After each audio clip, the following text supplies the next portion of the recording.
Hey guys, Ivy here, and today I want to talk to you guys about attachment theory. It's one of my most favorite theories. It goes hand in hand with polyvagal theory really nicely, in my opinion. And I think it's simple enough for all humans to understand, and also explains human beings, why we do what we do, why we have the relationships we have, and just generally explains how we are in the world. Okay, let's get started. Attachment theory starts with you. There you are. Okay. And the first goal that you have in life is to go out into the world and explore. Boop. Here we go.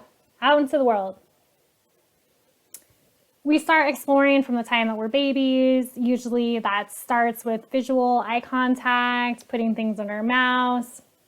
Obviously, the older and more developed we become, the more complicated our exploration tasks also become.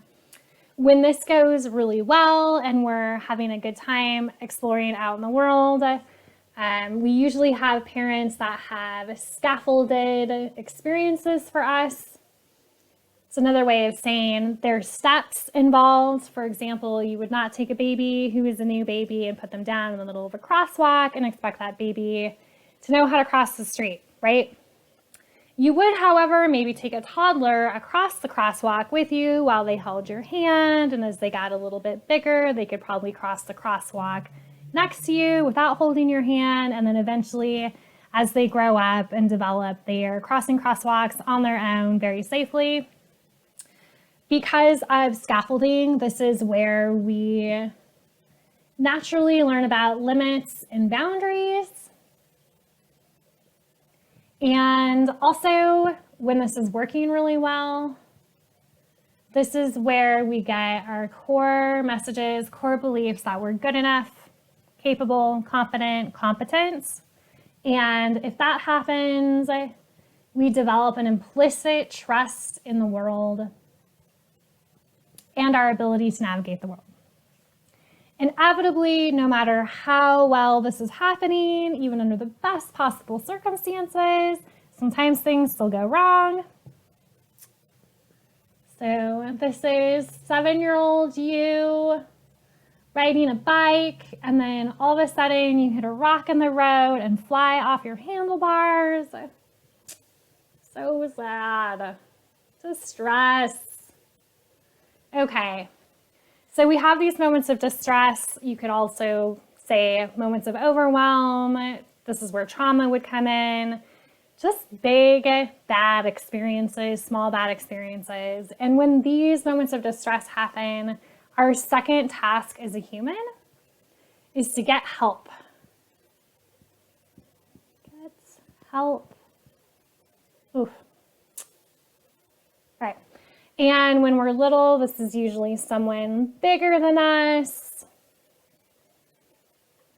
Obviously, as we grow up and become adults, it might be a friend, a family member, a neighbor, school friend.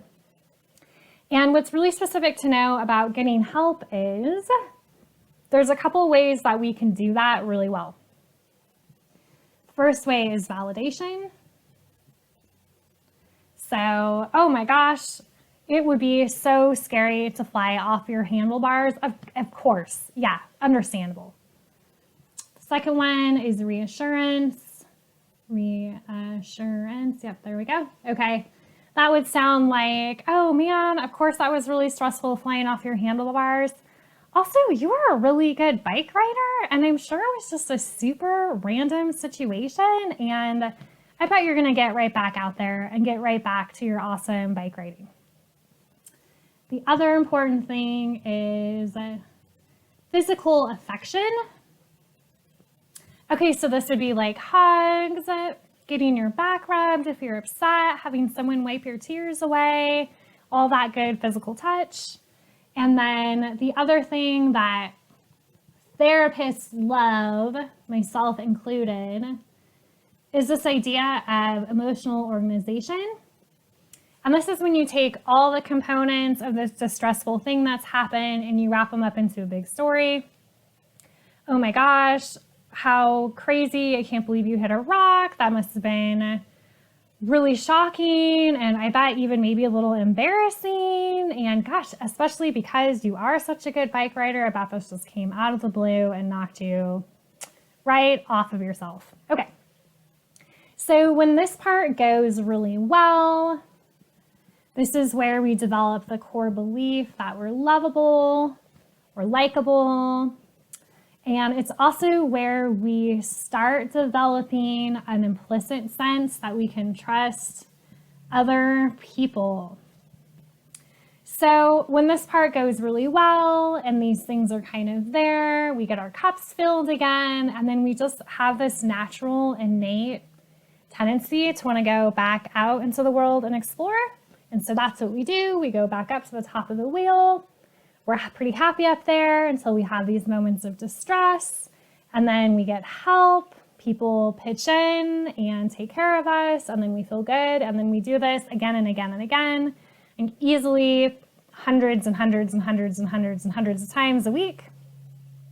And I think it's really important to note that when all of this is going really well and we're kind of like in the flow, we have a deep sense of safety.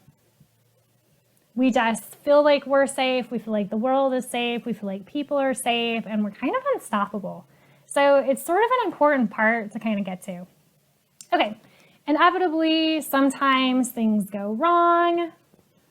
And so we're going to talk about that because that's where we start getting really interesting attachment patterns and preferences. Okay, so let's say you live in a family where you just didn't get a lot of this bottom of the wheel stuff. You just didn't get a lot of support or nurturance or affection or care, especially when you needed it. This could be from a lot of different reasons. In the world of trauma, it's usually associated with parents who are abusive or neglectful. But to be totally honest, you might have a parent who's a single mom who's working 2 jobs and she's just not available, and there's nothing wrong with her parenting, she's not there. Or a single dad working 2 jobs. You might also have a parent who has medical issues, who's in and out of the home trying to take care of medical issues. You also may have a parent who's struggling with an addiction and they're distracted a lot or not around a lot. So there's lots of reasons why this part may not be showing up for you as a kid. But what happens is kids go out on top of the wheel here and they want to explore, and then they experience this distressing event. But because this doesn't exist, they're not really sure what to do other than go back to the top of the wheel.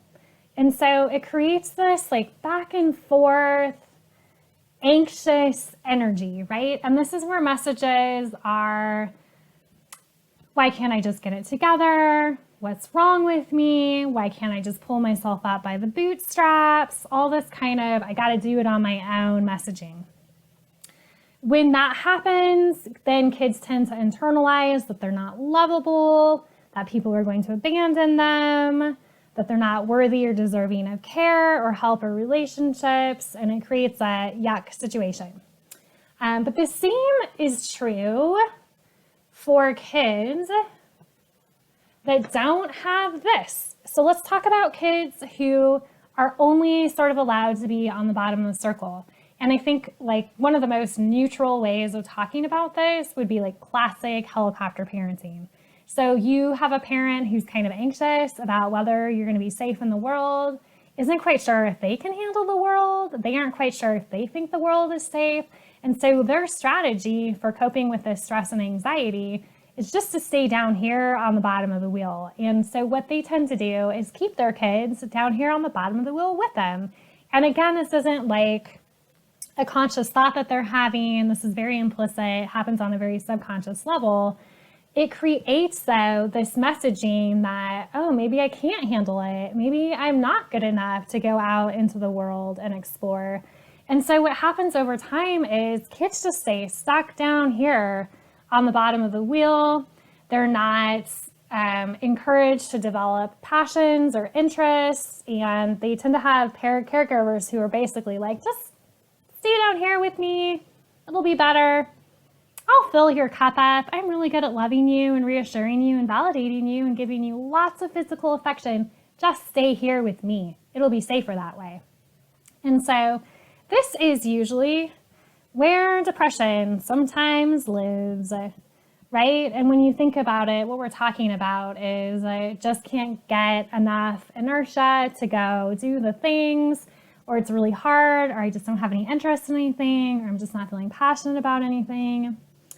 And the other interesting thing to note, similarly to polyvagal theory, is our natural state is to be out in the world living life. When distressing things happen, we need to access, again, the social engagement system. Oh, my handwriting. Okay.